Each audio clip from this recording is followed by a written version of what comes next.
Hello everybody, Gisele Grenier here. In this video lesson, continuing on to work with burnt sienna, we're going to learn how to brighten and dull burnt sienna. Well, not really. We're going to work with dulling burnt sienna because, get my chart, you can brighten up burnt sienna with any of the brighter colors on the color wheel. This is from the previous lesson on shifting the colors on the color wheel. But if we go to our color wheel, to brighten up burnt sienna, the only way to brighten it up is to use a color that's lighter and more powerful within the same color family. Burnt sienna is a red-orange. So to brighten it up, we need to work with naphtha red light, pear orange, Hansa yellow medium, and even Hansa yellow. These colors here will brighten it up. I actually forgot to put Hansa yellow out here. Oops. I wonder if there's room. Okay, I'll have to see if I can figure that out. Dulling is a different story though. We're going to work with existing colors. I am not going to work with Burnt Umber or Raw Umber because we haven't covered those yet. I am going to work with black though. Let's get yellow in there. Fancy yellow. I forgot. We covered the other colors already. There's no point in covering them again. And we'll get a little bit of burnt sienna right there. All right, so these are basically, then we're going to go burnt sienna and Hansa yellow. So really, to brighten it up, you go with any of these colors right here. We covered this one, and this one already. So I'll just add this one in. Well, to work with dulling the color, because burnt sienna is already a neutral, dulling it down is easy peasy, but it's, you have to think of shifting on the color wheel and dulling it down at the same time. So what we're going to look at is we're taking Hansa yellow, which will brighten it up. Okay, and I'm working with the Traditions paints. We're going to see what happens with a red violet, which is intense, but it's a bit more on the color wheel on the opposite side, but it's still in the red family. Or no, it's a violet, but it's still there's red in violet. Then we're going to see what happens with permanent alizarin crimson. Then we're going to see what happens when we take the neutrals, yellow oxide, transparent yellow oxide, and raw sienna to dull.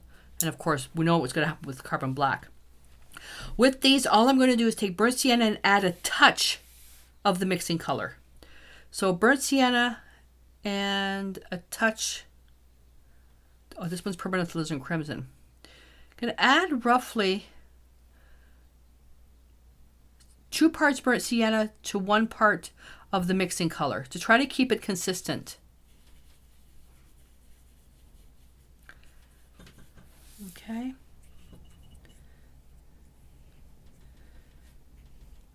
Permanent alizarin crimson really overpowers anything. Then a little bit of white. As soon as you add the white, we see the true underlying color. And definitely more on the red side. Why is that? Pop quiz number 1. Taking burnt sienna and permanent alizarin crimson, why is it so strong on the red? I didn't pick up that much permanent alizarin crimson. Why is it so strong? Let's do this one. I forgot this one here, which is down here. So burnt sienna, 1, 2, and then 1 part of red violet.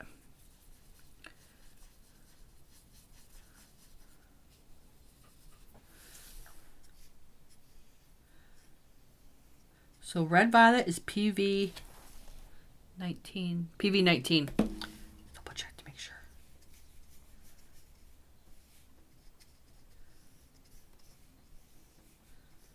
Okay.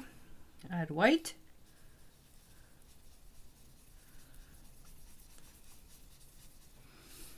It's a much duller mix. So like a soft mauve. That's a funny color, mauve. Funny name. Mauve. Go.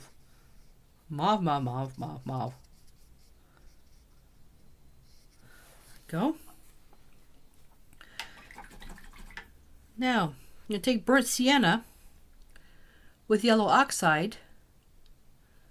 So 2 parts burnt sienna, 1 part yellow oxide. Now yellow oxide is lighter than burnt sienna, or is it? Let's check.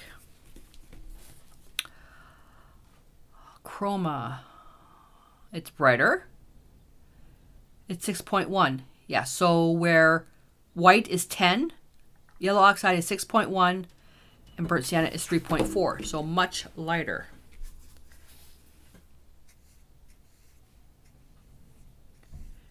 You know what I should have done? I should have did the top row of just burnt sienna so you could compare it. Then this one down. Aww. So how can we get around that? Oh, that's easy. So look at that difference.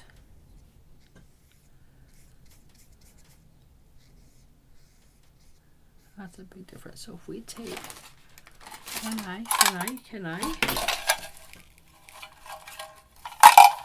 Noise.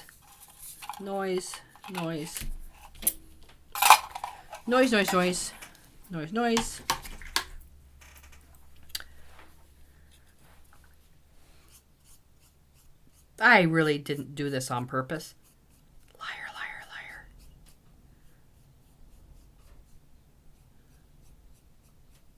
Here we go. So that's what you can compare it to. Burnt sienna with red violet, burnt sienna with permanent alizarin crimson, burnt sienna with yellow oxide. So now we're going to take burnt sienna. We're going to have a little bit of paint on my thing here. Burnt sienna with transparent yellow iron oxide. So I already had burnt sienna in my brush. Transparent yellow iron oxide is the same pigment. Is the same pigment as yellow oxide. The difference is it's transparent versus opaque. The chroma, okay, where brighter is a higher number. Transparent yellow iron oxide is 9.4, where yellow oxide is 7.7. So much brighter, much more intense. I still think that that's a bit too much burnt sienna. Is it? Not really. But you know what this looks like?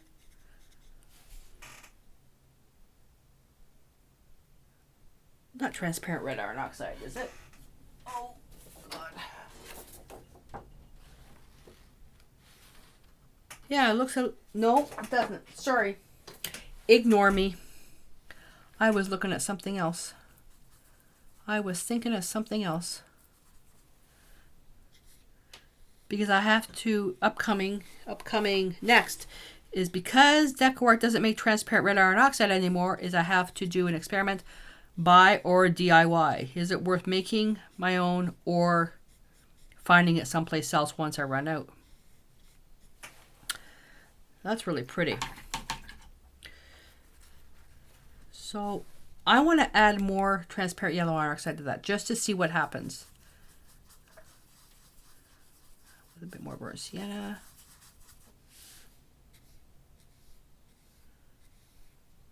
So I want to see because of the transparency and it's brighter. Adding the white is just to see the true underlying color. The benefits of this one is the brightness of it and the transparency. Yeah, that's really pretty. Icy flesh tones. Can you guys hear the wind? Oh my God. So this one here is plus transparent yellow iron oxide. All right, so that's that one. So now we're going to take burnt sienna and raw sienna. So raw sienna, more on the yellow side, yellow orange, but more on the yellow side. But it's also more transparent. We're not going to see much on this one because burnt sienna is opaque.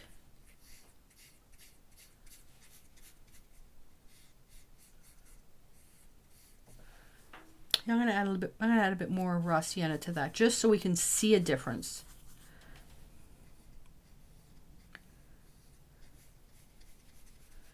So when you start doing your mixes, this is where you're going to start seeing, okay, well, if I use this color, I know I'm going to have, like with the previous exercise, with making chromatic black with phthalo blue and burnt sienna, you're going to say, okay, I know with this, I need to add a touch of this, and this color I need to add, you know, a little bit more, because you're going to start understanding the properties of the intensity and the value. So you can see how that dulled. So that's a little bit brighter. It's darker, a little bit brighter. That's a little bit brighter. That's an awful lot of permanent alizarin crimson. You know what? Let me try to do that one again. That's an awful lot. Yep, still too much. Let's try that one again. Okay, this one's not so bad. I don't want to overemphasize this particular lesson because we're going to be covering that in the next video. With white. That's better. So with mixing with permanent alizarin crimson, it's half a speck because it's so strong. There we go. So yellow oxide, a little bit duller. Transparent yellow iron oxide, roughly the same, a little bit brighter, just a speck. Raw sienna, a little bit brighter. So you think of the colors that are lighter, they lighten and they're a little bit, you know, brighter. Yellow oxide is kind of blah. Where you're going to see it really go dull is when we work with carbon black, just a speck. And this is why we don't work with too much. This is why we don't work with carbon black a lot. There's a time and a place for carbon black. Just don't overuse it. And if you have time with your mixes, make sure that you add an extra layer of color so it's fully opaque. So working with carbon black does dull it down, darkens it, and dulls it down a little bit. Then if we take burnt sienna with Hansa yellow, it's going to brighten it up. Because not only is it lighter on the color wheel, lighter in value, I should say, it is more intense.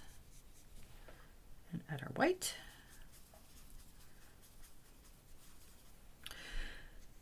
So is there really a need to dull down burnt sienna? Yeah, there's a time and place for it. As we saw in the previous video lesson, by adding the blue, you get more of the chromatic blacks. Burnt sienna, really, my go-to for dulling down is just adding ultramarine blue. That's my go-to for dulling it down. Brightening it up, my go-to for brightening. Brightening, if you want to keep it more transparent, is transparent yellow iron oxide. Or brightening where you want to keep it opaque, I would look at yellow ochre, or yellow oxide, I should say. So the yellow oxide, the PY42, I would look at those to brighten and then judge the transparency. And to dull down, my go-to is ultramarine blue to keep it transparent. Use carbon black if you want to keep it opaque. So, and then to come in with burnt sienna with white,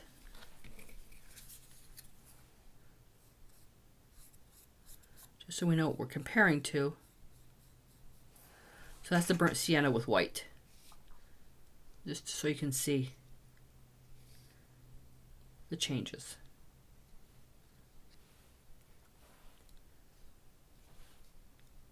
Okay, so it's really going to be up to you how much of the judging the intensity with burnt sienna. Again, it's going to be based on the paints that you have. Don't overthink this one. Burnt sienna is a neutral. You'll likely go to a different color, a different paint on your in your palette if you wanted something duller. And we're going to be covering that in the next 2 lessons after burnt sienna is finished. So you're going to get some options because there's 2 more neutrals we have to go through, and that's where you're really going to start to see some possibilities of what you can do. Hopefully that makes sense. Alrighty, so I'm going to clean up and get ready for the next lesson, which is basically burnt sienna versus transparent red iron oxide, buy or DIY. So until I see you in that lesson, stay inspired.